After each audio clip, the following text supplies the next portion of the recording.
When it comes to picking a country, a city to live in and spend some time, have your base, lower your taxes in, one of the most important things for me personally is safety. Feeling safe, knowing that something bad is not going to happen to you. I talk to a lot of clients where their main thing that they're looking for is a safe place for themselves, for their children, for their family. In this video, let's talk about the safest countries in the world from my personal experience, as well as objectively some of the safest places where you can spend time and live a better life.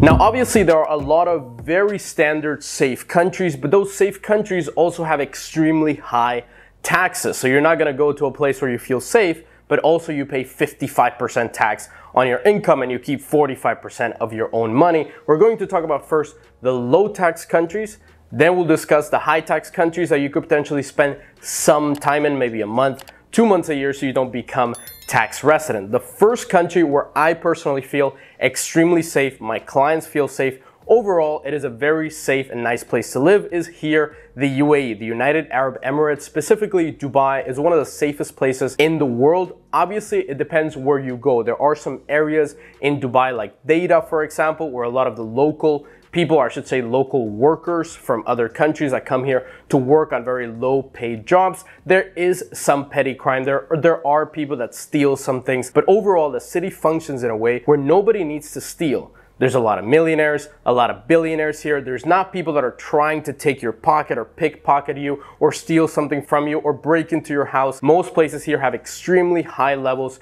of security, and just overall, you feel like you're in a safe place. For example, I'll tell you a story. I saw it in the news a couple of months ago. There was this French guy who was riding his motorbike over and just parked it right next to a grocery store here in Dubai. Somebody stole his passport, his wallet. They stole everything from his motorbike. The police found him just 2 hours later with the security cameras. They were able to return the passport, return the wallet, return everything to this French guy, and then they deported the guy that stole from the French citizen. So they find people that do these kinds of crimes, that commit these kinds of crimes very quickly, and they just make it work properly. You might think, okay, that's also a con because they're surveilling you, they're checking everything you do, there's a lot of security, so they know what they're doing and where you are. To an extent, sort of, but it's good to just be protected. It's good to be safe. It's good to know that the police here and the security and everything works properly, so you're not going to encounter things that you might encounter in other countries. For example, I've had very dangerous situations in the United States, personally, in places like Spain, Ukraine. I've just had very uncomfortable, very dangerous situations. For example, on the street at night or in a nightclub or something like that. Here, it's just not going to happen. You're gonna feel safe. Your kids are gonna feel safe. Everybody overall, you just don't need to worry. I was talking the other day with an Italian actress who just moved from Italy to Dubai, and she feels that here, she doesn't need to worry about walking around at 3 a.m. as a beautiful woman around. She just feels safe. She doesn't feel like somebody's gonna attack her or something. When in Italy, she would never walk at 2 or 3 a.m. alone on the street, and that's something that I get from a lot of people here. They just feel safe, nice, and happy to be here. The second place where I felt amazingly safe, and it's also an amazing place to live in, and it's not as artificial as the UAE and Dubai, is Singapore. Absolutely loved Singapore, the views, the skyscrapers, the overall feel of the city, how clean it is, how well it functions, and overall, obviously, how safe it is. Also, the police works extremely well, the government works extremely well, and it's overall a small place, just like Dubai, so it's easy to control. There's a lot of expats, a lot of tourists, but overall, it's just an easy place to control, and a place where you can walk around at 2, 3 a.m. in the morning. I remember walking with my cousin around at 5 a.m. in the morning all over, or actually even earlier because it was still dark outside. We're walking around the city. We didn't feel a care in the world, not scared, not feeling bad about what was gonna happen, just absolutely no fear at all, because the city works well, because we know that it's safe, because nothing happens. There is some petty crime, just like in other places around the world, but Singapore overall, one of my favorite places in the world. Very hard to immigrate there. You can definitely pay low taxes. It isn't a zero tax country, so that's why I put it after the UAE, because it isn't zero tax, but you can pay very low tax and get your taxes down as low as possible with a company and some tax planning and living there. But just living there is quite hard because of the immigration. You need to invest a couple million Singapore dollars in order to get permanent residence. You might not even get permanent residence. You might not even get citizenship. So overall, a tougher process to get residence in Singapore, but overall a place that I would love to spend more time in once this whole situation around the world starts to subside and Singapore opens up again. I would love to spend more time in that beautiful country. The next one right next to Singapore, not as popular, not as high level to get in or high barrier of entry, is Malaysia. Also quite a nice place to live in, and I know a lot of people there that feel very safe in Kuala Lumpur. Overall, very well kept city, very developed, and overall getting better and improving in welcoming more expats. Now with the recent changes in the MM2H program and in the changes that they've done to the tax law, some expats have gotten out of Malaysia. They've stopped doing the MM2H just because they don't want to spend 90 days a year in Malaysia or comply with the actual deposit that you need to do for the program. But overall, I think it's an absolutely beautiful country. I know people that live there that feel very safe. It isn't as safe as Singapore. It isn't as safe as Dubai. That's for sure, but it's definitely one of the safest places in the world. If you want to spend some time, you don't want to pay the couple million that you need to pay in order to be in Singapore, and you want to be in a very developed, well-kept city that is also very international in Asia, then Kuala Lumpur definitely fits the bill. I would say Thailand, I didn't feel that safe in Bangkok specifically, so if you're looking for a big city where you feel safe, it's not Singapore, then definitely Kuala Lumpur is one to consider. The next place, which is worth mentioning because it is one of the safest places objectively in the world, it is quite hard to immigrate there, and I don't think you'll want to spend too much time there, but that's Qatar. Doha in Qatar is one of the safest cities in the world. No petty crime, no crimes, just like in Dubai. The city works well. There's a lot of expats as well working there and running a business there. Not that many because it isn't that easy to immigrate there and isn't that easy to set up a business there, a zero tax business. And overall, it's just a very religious country as opposed to Dubai and the UAE. The UAE overall is still a religious country, but Dubai is the exception to that rule. Qatar is much more religious, much more conservative, much more strict. You can still do a lot of the regular things that you would in the Western world, but overall not a place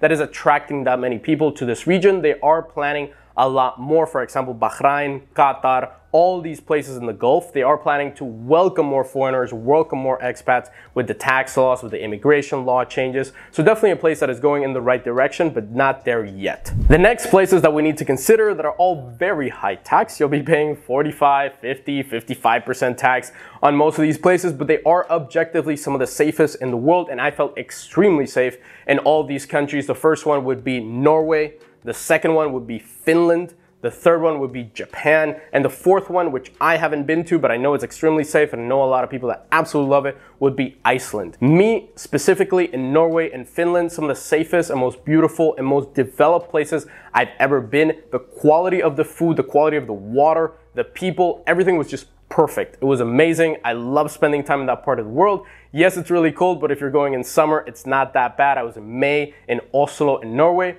Not that bad at all. A little windy. You do need to wear a light jacket, but very, very great to be there during that time of the year. Obviously, I'm not going to become a tax resident of Norway. I'm not going to become a citizen of Norway. I'll be paying a ton of money in taxes there, but definitely a place where you can spend 1 month, 2 months, just a couple of months a year, maybe a week or maybe a couple of days. I highly recommend you visit the first 3 countries that I talked about, Norway, Finland, and Japan. Japan overall, what a great experience that was. I was a month in Tokyo and absolutely mind-blowing. The country, just so many freaking people there. Not that many people speak English. A lot of people think, oh, in Japan, people are gonna speak English. In my experience, I went there 4 years ago. Not that many people spoke English. It was quite tough to actually communicate with people, but the food, everything, the culture, just absolutely amazing. It felt like a whole different world. And obviously I felt very safe. I was walking around at 2 or 3 a.m. Absolutely no problem. So anything that you do in all of these countries that we just mentioned is really something that you're going to feel safe. Whatever you do, even if you go out at night, if you go to the grocery store at 1 a.m., whatever it is, you are going to feel safe. There is some petty crime, just like I mentioned before, in many other parts of the world, but there are not that many pickpockets or things happening where you feel fear when you're going outside. 2 other important countries that we should mention in another region of the world. They're not the safest. They are relatively safe. They are getting better.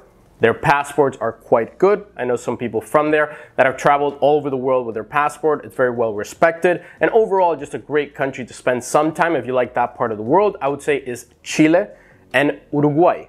These 2 countries, specifically Chile, Uruguay, a little bit more, but it's quite boring. It's a small place, so you might get a little bored. Chile is much more livable. It's not as safe as Uruguay. Uruguay would be a little bit safer, but Chile is definitely bigger cities, more developed cities, just more things to do, more nature, more beautiful things to experience in that country. Overall, just an absolutely stunning landscape, The people are very nice. If you speak Spanish, obviously they're going to treat you really well. The food is great. Overall, just a beautiful country, very well developed. Santiago, the capital, is absolutely beautiful, and you can spend some time there and actually have pretty low taxes. I would say it's very far away from the rest of the world, so you do need to take a long flight if you're going anywhere else. But if you're looking for that part of the world, you're just looking to spend some time there, definitely very safe to stay there. Not the safest in the world. There is some petty crime. There is some crime just like in the rest of Latin America. I'm from Puerto Rico, so I know about the safety concerns all over Latin and South America, but definitely one of the safe havens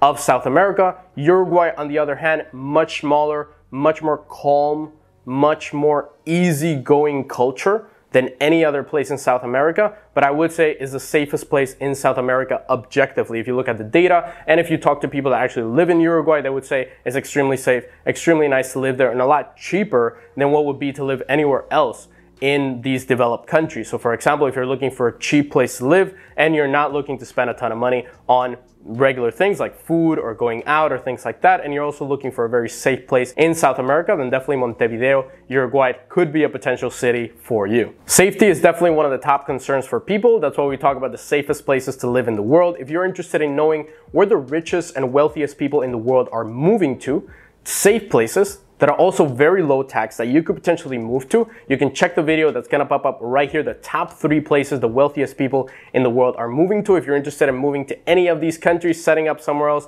lowering your taxes, click that first link in the description, book a one-on-one call with me. Let's talk through it together. Subscribe, hit that notification bell, the like button. I will see you on the next video. This is The Wealthy Expat.